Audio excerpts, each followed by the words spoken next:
Et bienvenue sur le podcast de l'Onironaute où on cause d'hypnose ludique, fictionnelle, du monde de l'esprit, du monde des rêves, des conceptions imaginaires et des capacités psychiques et cérébrales.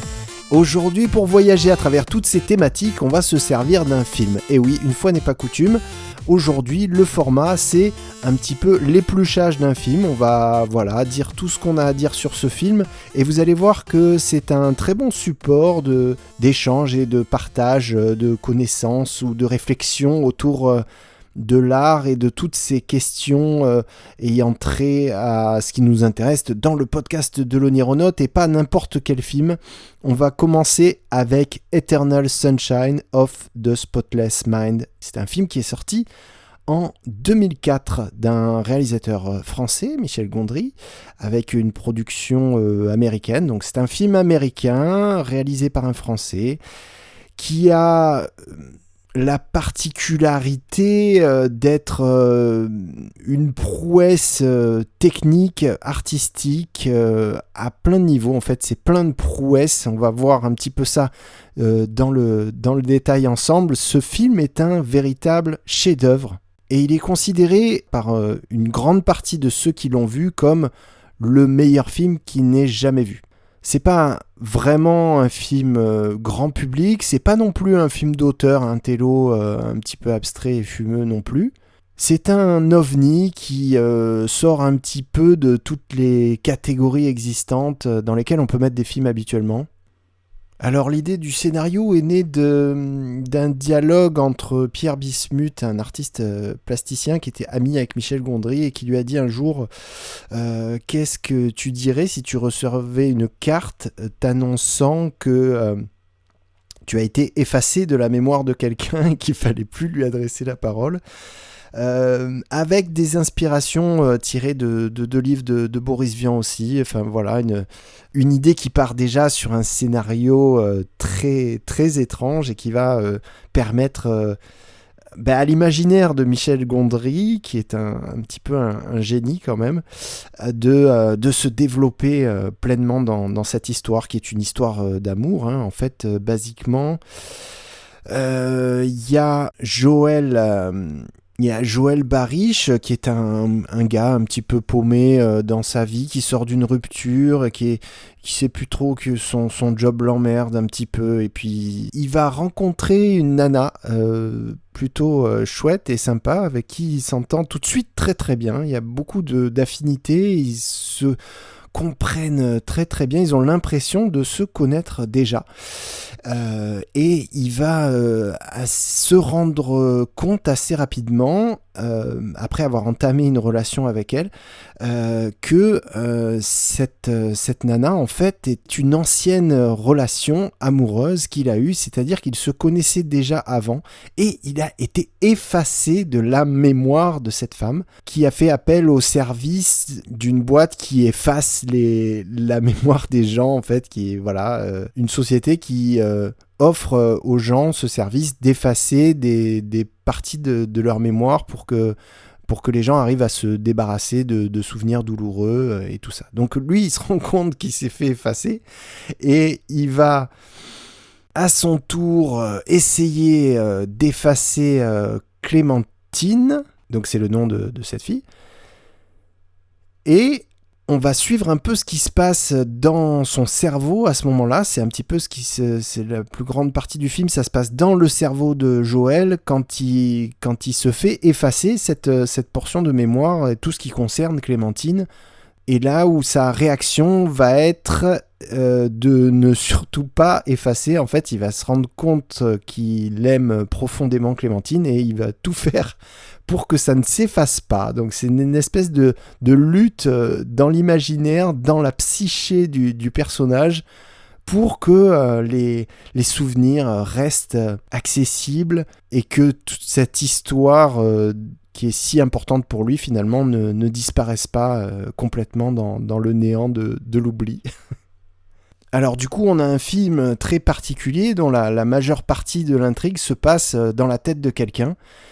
Et ça permet à Michel Gondry de mettre en scène plein de séquences, si vous voulez, à caractère onirique. C'est-à-dire que les décors, la réalité qui nous est montrée est toujours un petit peu en décalage, comme ça peut être le cas dans les rêves. Et justement, il y a un truc que Gondry adore faire, c'est de faire des effets spéciaux sans effets spéciaux, c'est-à-dire pas en post-prod, mais sur le tournage, c'est-à-dire qu'il va créer des effets visuels, de lumière, de décor ou d'accessoires, des vrais effets qui sont vraiment étranges et qui produisent quelque chose de singulier à l'écran, mais sans aucune post-production, c'est-à-dire c'est pas fait à l'ordinateur après, c'est au moment où on tourne qu'il arrive à faire vivre tout ça. Donc par exemple, je vais vous donner un exemple avant de vous parler de la distribution. Il y a un moment où Joël, le personnage principal, donc est dans une médiathèque, une bibliothèque, et il se rend compte de quelque chose qui le met dans un profond désarroi, et on le voit se diriger vers la sortie de la bibliothèque, et là, en passant la porte de la sortie, il se retrouve dans une pièce chez des amis à lui où il va expliquer son problème à ses amis. Et il n'y a pas de cut, en fait. Il passe techniquement d'un décor à l'autre, et ça a été vraiment tourné comme ça, c'est-à-dire quand ils ont construit les décors, ils ont construit comme une médiathèque avec le décor d'une pièce d'une maison qui donne directement sur la médiathèque. Ça produit un effet vraiment étonnant, parce qu'on a l'impression de passer comme ça d'une séquence à l'autre sans le traditionnel cut qu'on est habitué à voir. Et il fait ça à plusieurs moments dans le film, c'est très, très étonnant et très déroutant, et ça nous fait un petit peu ressentir la perplexité que peut ressentir Joël dans son aventure intérieure.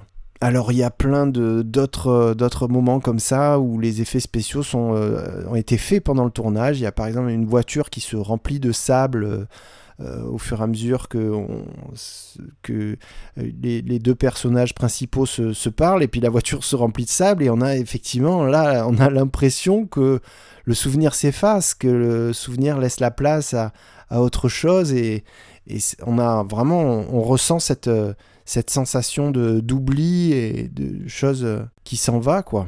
Alors j'aurais des dizaines et des dizaines d'exemples comme ça au sujet de cette façon de faire des effets spéciaux sur le tournage en hardware, j'ai envie de dire. Mais je vous laisse redécouvrir ça dans le film en le revoyant ou en le découvrant pour la première fois. C'est ce qui fait aussi que c'est un film qui est très agréable à revoir, parce que voilà, c'est juste hallucinant tout ce qu'il a réussi à faire comme effets spéciaux hardware. D'ailleurs, au passage, Michel Gondry, qui est peut-être un des réalisateurs de clips les plus talentueux, en tout cas à l'époque. Il a fait les clips de Björk, des Stones, Around the World, de Daft Punk. Enfin, il a fait tout un tas de clips. Kylie Minogue aussi. Enfin, c'est un espèce de génie du clip. Les plus grands artistes du monde s'arrachent ses réalisations. Et lui, en ce qui le concerne, Michel Gondry, donc il a fait évidemment ses preuves au niveau du clip, mais il a aussi déjà fait un premier long métrage très remarqué qui s'appelle Human Nature. Très créatif, avec plein de qualités aussi. Donc ensuite, ce qui fait aussi la qualité de ce film, c'est que c'est quand même une distribution étonnante, parce que il y en a qui sont soit extrêmement connus, qui jouent dans ce film, en l'occurrence Jim Carrey et Kate Winslet, bien sûr, l'interprète de Rose dans Titanic, donc qui est à ce moment-là, en 2004, c'est peut-être une des actrices les plus renommées.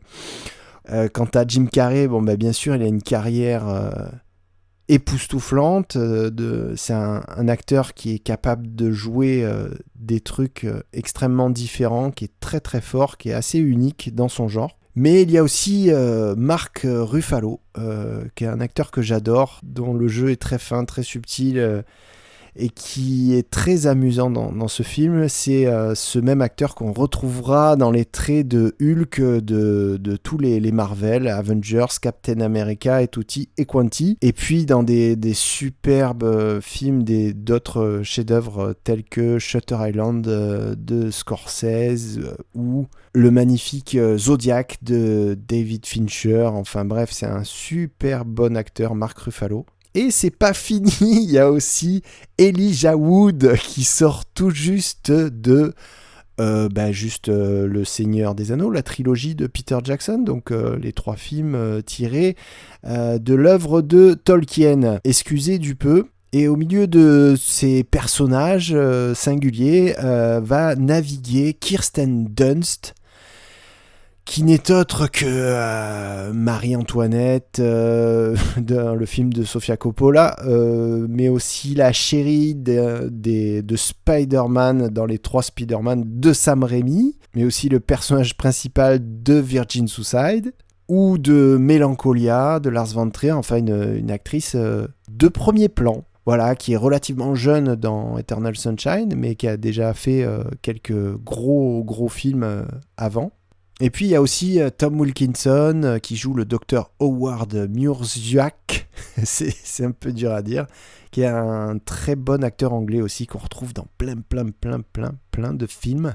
Et ce qu'il faut dire aussi pour la distrib, c'est que la caractéristique très marrante de la direction d'acteur de Michel Gondry à l'endroit de Jim Carrey et de Kate Winslet, c'est que il les aurait fait jouer l'un comme l'autre. C'est-à-dire qu'il aurait dit à Kate Winslet, essaie de jouer comme Jim Carrey. Et il aurait dit à Jim Carrey, mais essaie de jouer comme Kate Winslet. Ce qui produit dans toutes les scènes du début notamment un effet très étonnant par rapport au passif qu'on a déjà avec ces comédiens, avec cette comédienne, parce que voilà, quand on voit Kate Winslet à l'écran, on reste sur Titanic, sur un rôle féminin un petit peu classique, d'une jeune femme qui tombe amoureuse de Leonardo DiCaprio alors que le paquebot s'enfonce dans l'Atlantique et tout ça. Enfin, on a plein d'images, on a tout un univers associé à Kate Winslet sous ses traits. Et là, on la voit délirante, délurée, avec les cheveux rouges, à faire des blagues, à être enrhumée, à se moucher, un personnage complètement inhabituel pour cette actrice. Et lui, Jim Carrey, alors, il est dans l'intériorité, justement, dans l'émotion, dans la subtilité. Et là aussi, ça nous renvoie effectivement à ce qu'on a pu voir dans le jeu de Kate Winslet dans ses précédents films, comme la fantaisie de Clémentine interprétée par Kate Winslet nous renvoie à toute la fantaisie ahurissante qu'a pu interpréter Jim Carrey dans ses précédents films, The Mask, The Truman Show, etc.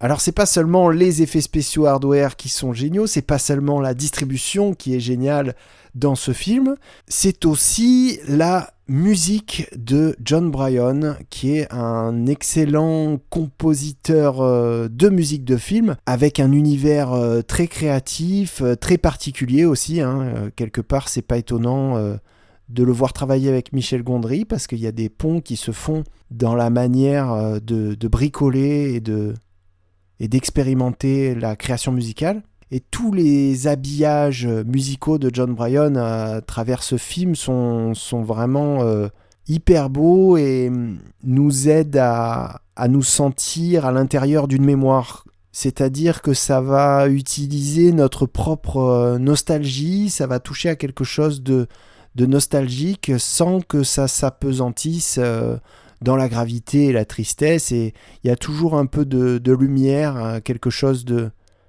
d'assez joyeux dans ces compositions musicales. Et puis on a aussi un morceau, un morceau qui caractérise un peu le film, qui est un morceau des Corgis, qui est un groupe assez peu connu des années 80, qui a eu presque un seul succès. Everybody's gotta learn sometimes. On doit tous apprendre quelque chose quelquefois. Merci pour la traduction. Donc ce titre des Corgis, il est absolument merveilleux, très émouvant, et c'est une espèce de ballade, un peu un slow déchirant, avec ce cri ou ce chant qui sort des profondeurs et qui fait I need your lovin'. J'ai besoin de ton amour. C'est simple, c'est beau, c'est un petit bijou ce morceau.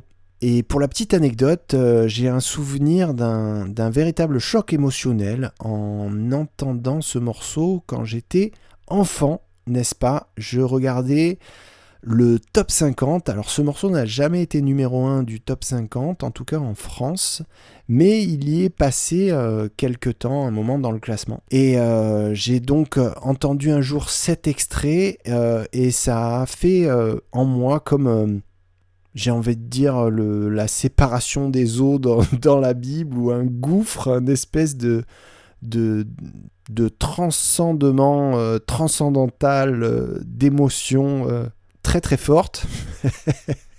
Et peut-être que le réalisateur Michel Gondry a eu aussi cet attachement à ce morceau par la suite. Je ne sais pas si ça s'est fait comme ça, si ça s'est fait exprès ou quoi, mais en tout cas c'est l'artiste Beck, que j'aime beaucoup aussi, qui est peut-être un pendant artistique à la musique de ce qu'est Michel Gondry à la réalisation, c'est-à-dire que Beck, c'est un touche-à-tout, c'est un petit génie qui a eu du succès très tôt et qui a fait plein d'albums de briques et de broc, en mélangeant les styles, en mélangeant les genres musicaux. Un musicien américain vraiment très très créatif, on va dire. Et donc là, c'est Beck qui prête sa voix à ce morceau, qui a fait une reprise de ce morceau, et ce morceau est le morceau central de l'aventure de Eternal Sunshine of the Spotless Mind. D'ailleurs, le film commence avec une cassette audio, n'est-ce pas, pour les nostalgiques, ça part de là. Et il jette la cassette audio après de son autoradio qui venait de lire donc ce morceau. Ce qui est un petit peu symboliquement, on prend cette espèce d'ancrage à une nostalgie d'un sentiment amoureux et on le jette, on essaie de l'oublier. Et c'est un peu le délire du film, que de parler d'un sentiment amoureux qu'on essaie d'effacer.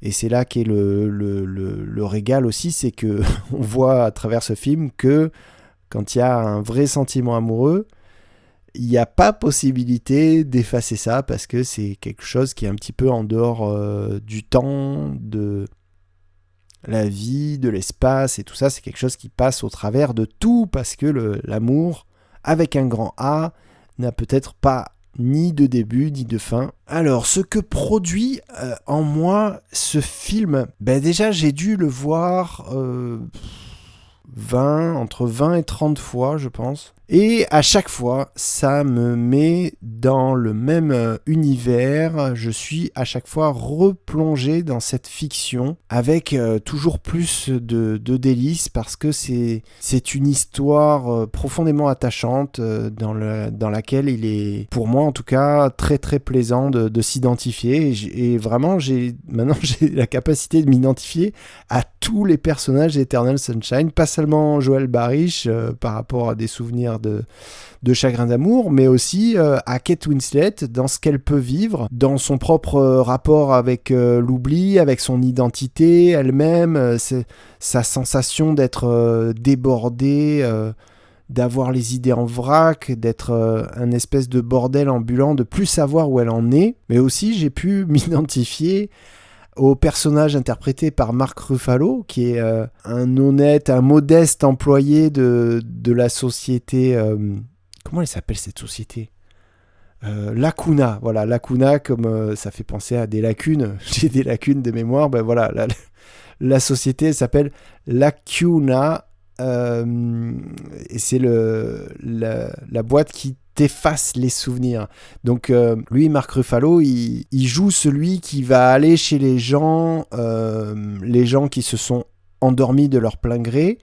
Et lui, il rentre chez les gens et il leur met un casque sur la tête et il va procéder à l'effacement cérébral de certaines zones du cerveau qui ont été identifiées au préalable. Donc, c'est un procédé qui, techniquement, fait volontairement des petites lésions cérébrales. Mais c'est un personnage qui est un petit peu qui représente un geek un peu, qui aime bien les ordinateurs et qui aime bien boire des bières et qui est pas forcément très à l'aise avec les filles. D'ailleurs, il est pas très à l'aise avec sa copine. Il a un peu du mal à la garder parce qu'il sent qu'elle va un peu lui filer entre les doigts et voilà, c'est un petit peu un genre de loser attachant. Et puis le personnage interprété par Kirsten Dunst aussi, il est vachement intéressant parce que c'est la jeune dans sa fascination pour l'expérience, pour la connaissance. Elle est comme fascinée par son patron, en fait, qui est le docteur Howard Muzak. Et en même temps, on sent qu'elle a envie de s'amuser et que ça la dérange pas du tout qu'on efface le cerveau des gens dans la boîte dans laquelle elle travaille. Alors ensuite, c'est vraiment une expérience... de fiction, comment dire, ce qu'a réussi à faire Gondry dans ce film, c'est à vraiment représenter un univers qui ressemble au monde de l'esprit. C'est-à-dire qu'il y a un passage d'une idée à l'autre, d'une symbolique à l'autre, d'une ambiance à l'autre aussi, qui ressemble beaucoup à, je sais pas pour vous, mais moi ça peut se passer un petit peu comme ça dans ma tête. Et je pense qu'il a vraiment réussi à montrer ça et c'est pas facile et c'est très très caractéristique d'un monde psychique, onirique. Je pense notamment à cette scène où il y a encore un effet spécial hardware, où il y a les deux personnages, Joël et Clémentine, qui se disputent et puis derrière il a mis une plaque de plexi qui va flouter tout le second plan. Alors évidemment, on ne voit pas les bords de la plaque, mais du coup, on voit à l'image la dispute, et puis derrière, tout est flou. Et c'est très étrange, parce que ça nous décolle un petit peu du fond de l'écran. En fait, on n'est pas habitué à voir ça. On voit une scène d'un film de cinéma, et on a cette différence qui est vachement accentuée entre le second plan et le premier plan. Et je ne sais pas expliquer comment ça marche, mais on a l'impression de se retrouver au second plan, nous-mêmes, ou à l'intérieur de la tête des personnages qui sont au premier plan, ou en tout cas, ça nous projette dans le film, quoi. C'est vraiment génial. Et ça fait ça aussi dans plein de séquences d'Eternal Sunshine, comme quand on est... dans un lit qui est sur la plage enneigée ou qu'on est perdu en suivant le personnage qui est au début d'une rue et qui va courir dans la rue et se retrouver au début, au même endroit de la même rue. Donc un petit peu comme dans les illusions d'optique ou les tableaux de Escher, Michel Gondry a l'art de nous perdre et de nous faire ressentir cette perplexité du monde du cerveau, du monde des rêves, qu'on peut ressentir quand on est à la recherche d'un souvenir, de quelque chose d'important pour nous, et tout le désarroi que ça génère. Mais bon, c'est pas seulement du désarroi, je le rappelle, c'est pas un film qui est triste du tout, parce qu'on a aussi ce qui éclate au grand jour, c'est cette impossibilité d'oubli, et quelque part, c'est rassurant de voir que les choses sont toujours là, les choses qui sont précieuses, les choses qui ont un rapport avec le sentiment amoureux sont toujours présentes, accessibles, et que rien ne se perd, rien ne se crée, tout se transforme, quoi. Voilà, il est temps pour moi de conclure, parce que c'est vrai que je pourrais parler des heures et des heures de ce film, tant il est important pour moi, et rien que d'y penser, ça me donne plein d'idées. C'est un film qui est vraiment profondément inspirant, et à mon sens, c'est une œuvre majeure de son art, c'est une œuvre absolument majeure de l'histoire du cinéma, Eternal Sunshine of the Spotless Mind. Donc là, c'était un petit épluchage en rapport avec les sujets qu'on aborde habituellement dans ce podcast, la mémoire, les fonctionnements cérébraux, et bien sûr les rêves lucides et tout ça. Alors, je vous dis à la semaine prochaine, portez-vous bien, tout ça. N'oubliez pas d'aller vous inscrire à la newsletter sur notre site, sur onigate.com. Onigate, ça s'écrit tout simplement ONIGATE.com. Et puis, n'oubliez pas de pratiquer l'hypnose fictionnelle, de voir des films, de lire des livres et tout ça. À bientôt!